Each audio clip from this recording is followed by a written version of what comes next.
everyone, and thank you for joining me on another episode of The Art of Comic Writing. Yes, I am your host, Jorge Medina. That's George with a J. And before we get to it, before I bring in my guest, before I tell you about the sponsor of the show, subscribe. Subscribe to the channel, hit the like, comment, share it. That's really important. Share it. I tell you guys this every week. Share this video with anyone who is thinking about doing, comic writing, wants to do comic writing, has done comic writing. Share it. That's the way the channel grows. So please make sure you share the channel with everyone you know. Now, let's talk about the sponsor of the show. And today's sponsor, as it is always, is our friends at Gig. Do you have the next best-selling comic book idea but have no idea how to get started because you're an artist and not a writer, or vice versa? Then go to globalindiegroup.com and find exactly what you're looking for. Gig has a list of writers, artists, editors, colorists, letterers, even podcasts on the platform to help you bring that comic book to life. Sign up today to get started and make sure you provide the promo code WRITING at checkout for a discount. What are you waiting for? Go to globalindiegroup.com today and get started on that next best-selling comic book you've been wanting to create. Ego. That word has a very negative connotation. When you hear that someone has an ego, you automatically think that that person is arrogant, they're obnoxious, and you may be right, but that's not because they have an ego. That's because they have an overblown or a souped-up ego. See, the word ego, according to the Webster Dictionary, means the self, especially as contrasted with another self or the world. So it simply means who we are, us. The word that I think most of us think about or confuse with ego is egotistical or an exaggerated sense of self-importance. So I think it's okay to have an ego, but how far we take that ego and borderline of becoming egotistical and self-important is what my guest and I will chat about today. Is it a lethal weapon or is it a neat advantage? What do you think? Plus, we are going to be giving him a writing prompt as a parting gift, like I like to do on the show. And now, without further ado, I have the pleasure of chatting with this next guest. And it's a pleasure because he just has a positive energy about him.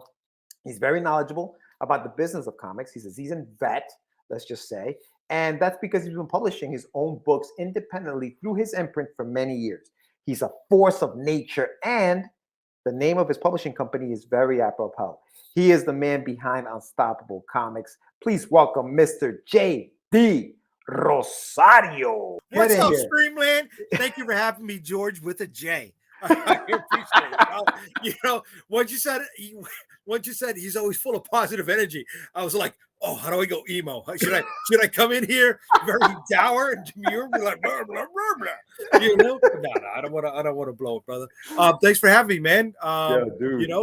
You yourself, you're out there. You're making waves. You know what I mean? Don't sell yourself short either, baby. No, dude. Listen, I wanted to do this, and we were talking behind in the green room, so to speak. Yes. We were talking about how I truly feel that the writers of comics are some of the unsung heroes of some of these books. You have your artists, and big shout out to the artists. We need the artists, right? Because it is a visual medium, but it's easy to show an artist's page and say, damn, he did that. Yes, right. He did, but somebody had to write the script for him to draw that. And that's who we are. And that's what the art of comic writing is. It's not to say anything bad about the artist, but it's to shine. Right. Put a little we don't have that flash. Nobody's going to look at our script and say, look at where he slapped that comma. You know what I mean? Yeah, I get it. Yes. Nobody is. All right. So thank you for coming on, my friend. Thanks, I really appreciate you coming on. I'm going to ask a few questions like I do every week for those watching. I'm going to ask JD. We're going to talk about a few questions. Then we're going to have the topic of the show, which is the final question. And then as soon as we do that, right after that, I'm going to leave you with a little writing prompt. And basically what that is I'm going to give you a writing prompt that everybody can get involved with. You're not going to write it now, obviously. You'll, whenever you're on vacation with the wife, you know, you have 15 minutes, sit down. You can either write a scene or you can write a short story. And if you're thinking, yo, this is kind of dope, send it to me and I will publish it on my website. Okay. All right. Sounds and that good. goes for everybody out there as well. So, all right, JD, you ready to talk a little writing comics? I am All right. prepared. First question. How do you make sense of what you want to write for your story? Is it through notes, outlines? How do you make sense of like these things that are in your head? How do you do it? By running through the script time and time again and pulling and putting in what does and what doesn't work, right? We mentioned this earlier in the green room. You know, I don't think I am a writer, right? I'm a storyteller. I'm somebody who takes a bunch of ideas and finds a way to make sense out of it. And some of those ideas come from me waking up in the middle of the night and writing notes or getting Siri, right, to record something, a voice memo. Sometimes they could be, I'm driving at work and inspiration strikes and boom, I record a note through my phone. And when I finally have time to sit down, I put that stuff together, right? I plug and I play. So it's not like a puzzle. It's more like index cards in my mind. And all right, this goes, and then this goes, and then this goes. This doesn't go. And then I'll build the outline. Once I start to build my outline, I'll fill in the outline, right? But now filling in the outline, you're starting to get down to more specifics. And sometimes specifics don't gel with what's going to hit at the end of this issue or this story or what's at the end of the arc, right? After a while, you're going to start to learn how to write for the macro as opposed to the micro, right? What's the biggest story at play? And again, that comes with time, that comes with experience, that comes with figuring things out as you go. So once you have your, you know, like you said, your outline and all that other stuff, I know you write episodically, right? So it's issue 1, issue 2, issue 3, issue 4. Do you have like the arc that you want to tell in your head? And so you write the scripts based on that arc? Is that how you're working it? Now I do. It wasn't like that at the beginning, right? At the beginning, I was definitely a fly by the seat of my pants kind of guy. Yeah. And there's nothing wrong with that, right? In my experience, I've noticed when I look back on it, I find I missed out on opportunities. Yes. So that's what I don't want to do. I don't want to miss out on seeds that I can drop for future stories or things I can do that can flesh out the characters that are in that scene, right? And again, it's not knocking people that fly by the seat of their pants at all. No, you know, sometimes they write for the issue. Sometimes you want to have fun figuring out how does Batman get out of that corner. I get it. I get it, right? Because if you're not making yourself pop, then how are you going to make the people reading your books pop? Sure. But you also don't want to miss out on those opportunities. So that's why I write pretty much for the arc as opposed to the single issue. Yeah, me too. I agree with you, man. I think one of my biggest, and it's probably why it takes me so long to kind of like plan everything out, is because I am planning for that. Because I don't, like you said, and that's the perfect word. You don't want to miss opportunities, you know, in your story to say, oh, that's what he was. You were building up to that. Because if you're writing per issue, every issue, you write the issue, you send it to the writer, to the artist, he draws it. Once it's drawn, it's kind of, you know, especially when you're paying out of pocket for this stuff, it's kind of hard to say, hey, by the way, I want to add something here. How much is it going to cost me now to redraw that page? You know, that could change a whole bunch of other things. So it could end up costing you money. And that's the other side of that, right? We were talking about the business of comics, and it's going to cost you money. So you talked about making sense of these things in your head. Okay, so you've written this script. You've got all this stuff. Do you use an editor? And how much control do you give up? I do use an editor. Her name is Dr. Shamika Mitchell. She is a English doctor, professor in SUNY Rockland. And she's amazing. She's beautiful. And she busts my chops with everything that I do. I love it. So I don't want to say that I'm giving up control.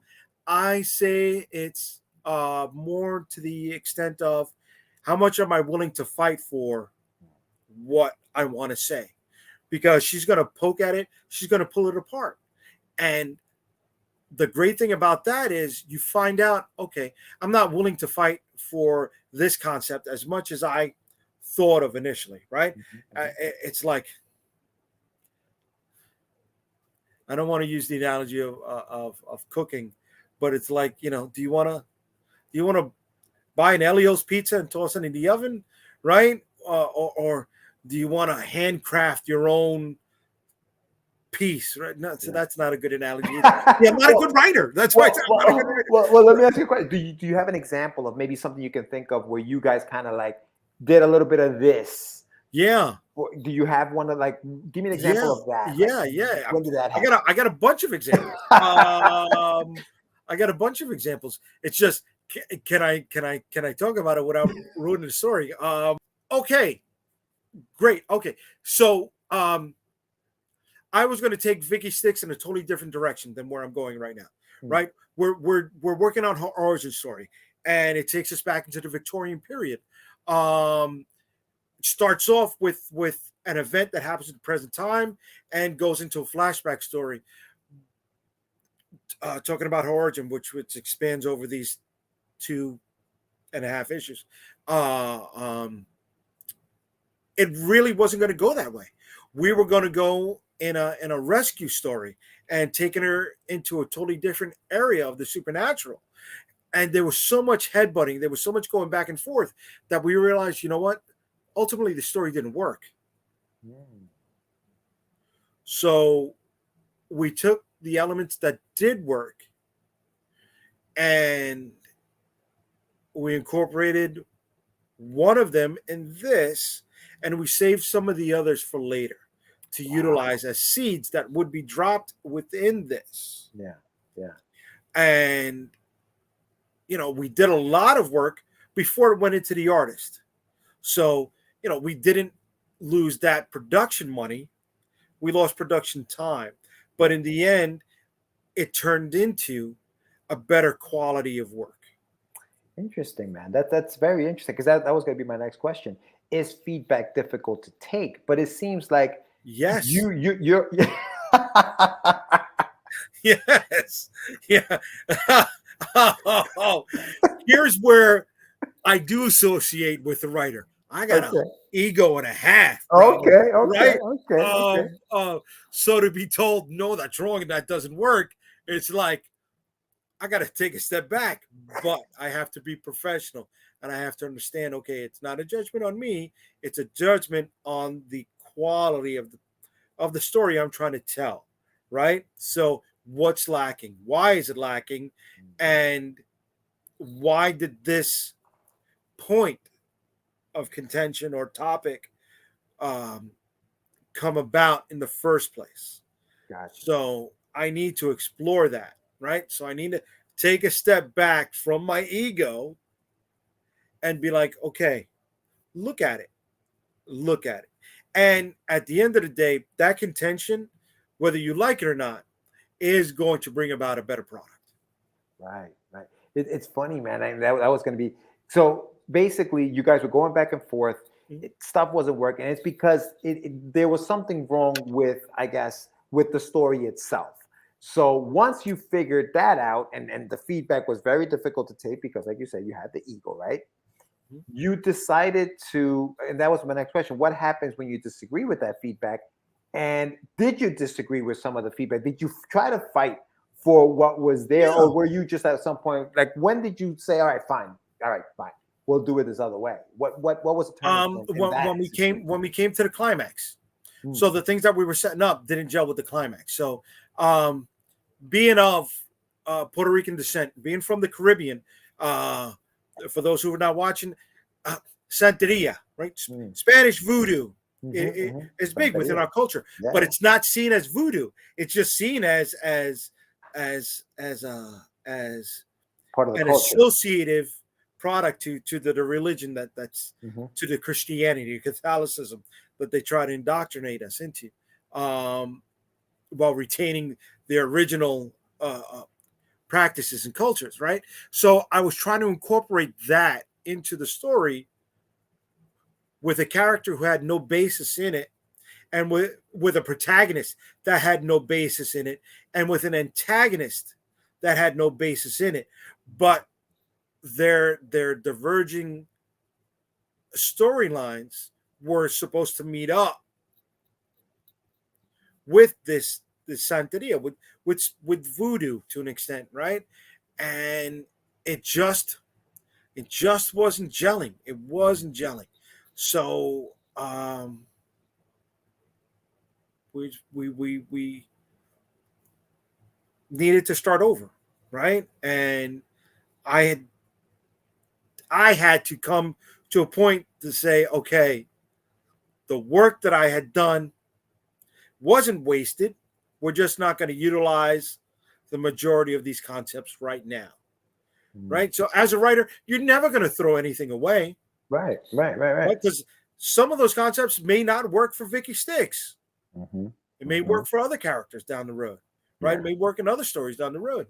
So, I could save that for later. And maybe later on also come to the realization that I save time with that later project. Yeah. Right. Because I don't need to character build. I don't need to do the research. I don't need to explore these other areas later on because I've already done that part.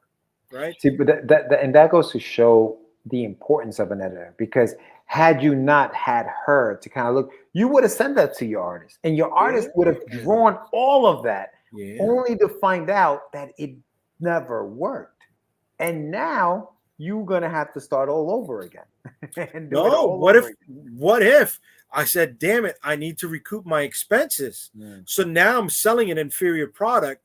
So what happens is the people who have been believing in me, the people who have been following us, the people who have been supporting us with their hard-earned money say, I'm not going to buy the next one. Yeah. So that's going to destroy sales. And now the work that we've done with this arc, the revamped arc, right? The starting from scratch arc feels so much better. I feel so much more confident in what we've put down there. And that's why we're spending the money to bring in a quality team to work on the production of it. And once those two things come together, I'm going to feel even more confident in selling that and knowing and standing behind the term, you're going to be spending quality money on our books. Yeah. Confident. Yeah. No. And listen, I've read the first issue of Vicky Styx, and I enjoyed it. I enjoyed it. So yeah, you say you're not a writer. You're a writer, sir, and you're a good one. You're a good freaking writer. But let's talk a little bit about the topic, and you kind of like, you dove into it a little bit. The ego, right? Yeah. The ego that I think we all have a bit of an ego. But do you think that a huge ego helps or hurts a writer? Is it a lethal weapon or a needed advantage? What do you think when it comes to the ego for a writer? I think it's both. I think it's a double-edged sword, right? You need the ego to carry you to those places that you've never been before, right? But if you overstep your bounds, it's going to come back and hit you in the face, right? Stay in your lane, right? But go as far into your lane as you possibly can. Right? Because if you don't, and you step out of that lane and you don't have that foundation to back up the ego, it's going to cost you.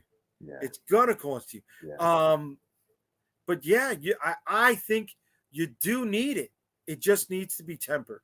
Yeah, I agree. I think that in you, for example, in your example that we were talking about with your editor, the ego, your ego, right? Your confidence made you write the story, right? You felt confident about the story. You said you went in there, but there's a thin line between confidence and cockiness, right? Yeah. If you had been too cocky and said, "Man, you don't know what you're talking about. Get out of here. I'm just going to do it the way I do it," then you fail, right? Because you're too cocky to see that somebody was actually trying to help you make your product better. So that's when you got to step back, and the ego has to say, all right, we're confident, but we're not going to be cocky here. We know we're a good writer because, listen, man, there are critics out there. We talked a little bit about the critics, right, and all that other stuff in the green room.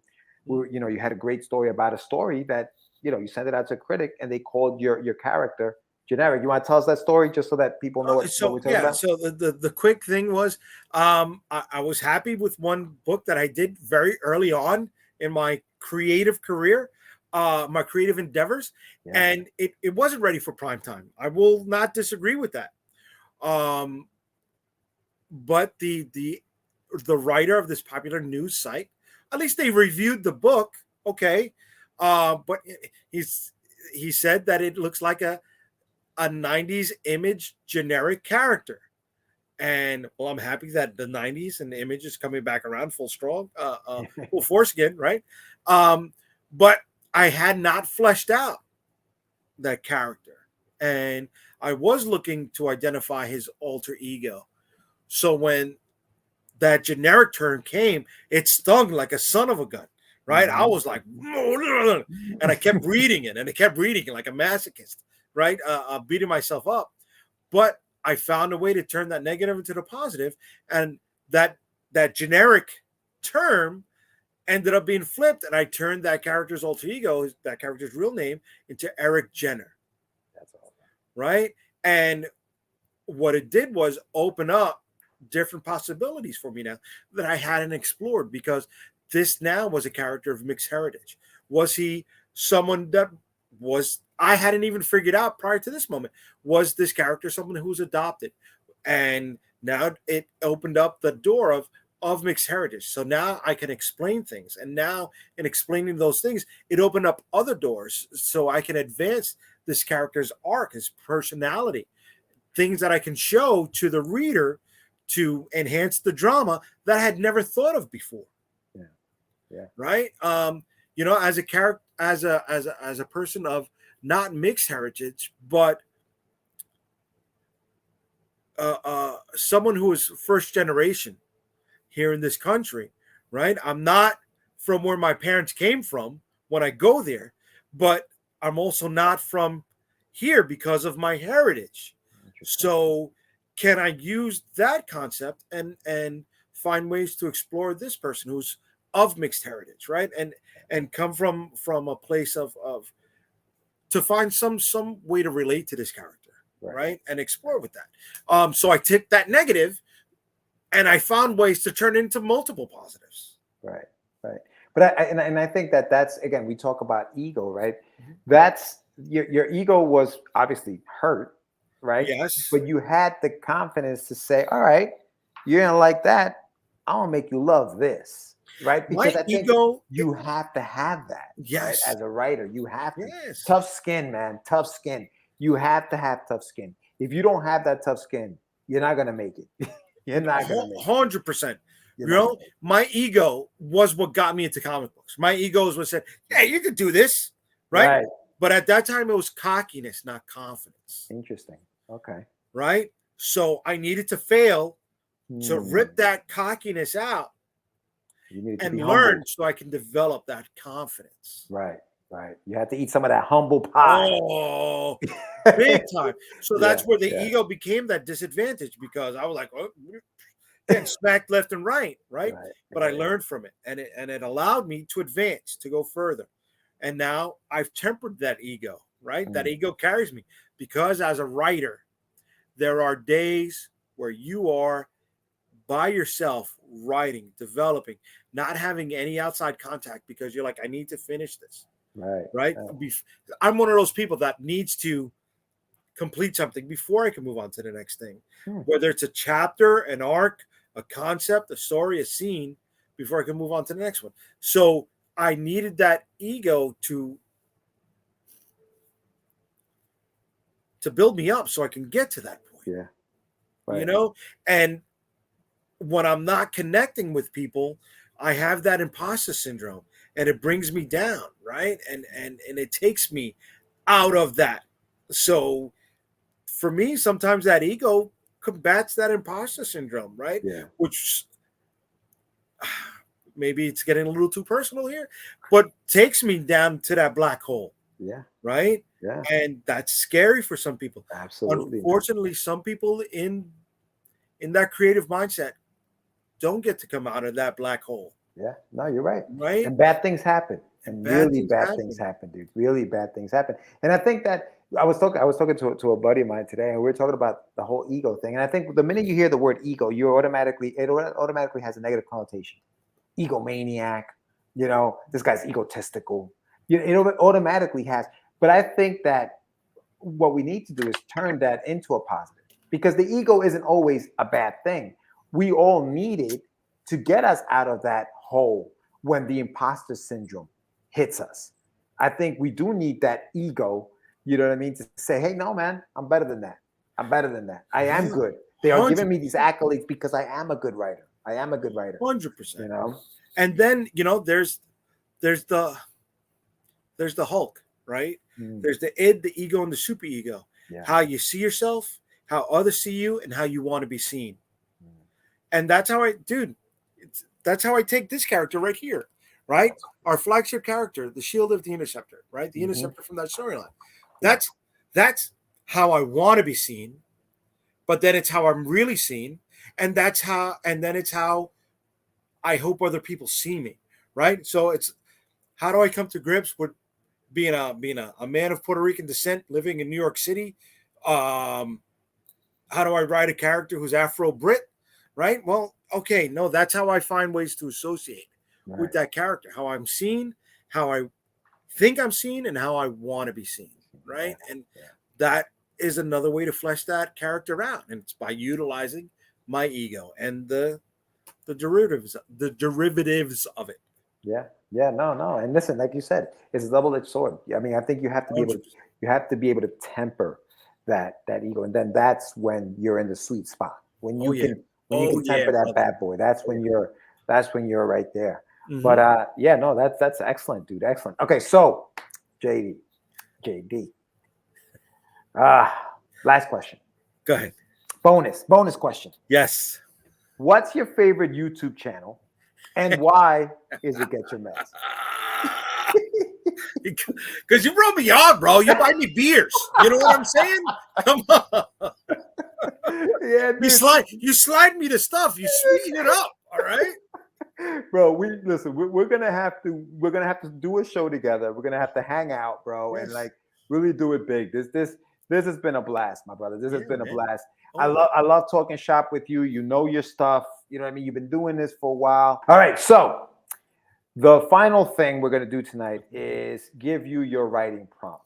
Okay. All right. So your writing prompt is this: a man gets a letter he Uh-huh. wasn't ready to read. Okay. That's your writing prompt. Okay. Okay. It could be positive, it could be negative, whatever you want. But this man gets a letter that Was this he's set up not before me?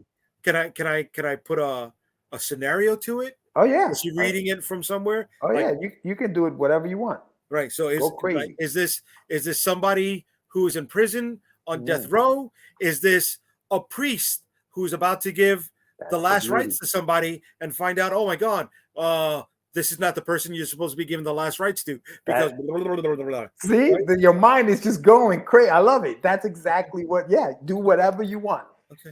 The prompt is a man gets a letter he wasn't ready to read, and you can do whatever you want with that. Well, how many Whatever you want. lines do you want on this? Sit down 15 minutes, whatever you get in 15 minutes. If it's if you want to write longer, whatever. I mean, this could be the arc for your next story. Whatever you want it to be, do your thing. If you like what you wrote and you want to share it, send it over to me. I'll post it. And we'll have some fun with it. We'll have some fun with it. Okay. All right. Yeah, You know? I would like you to post it and see how people take it Yeah. into different areas. Okay, Yeah. cool.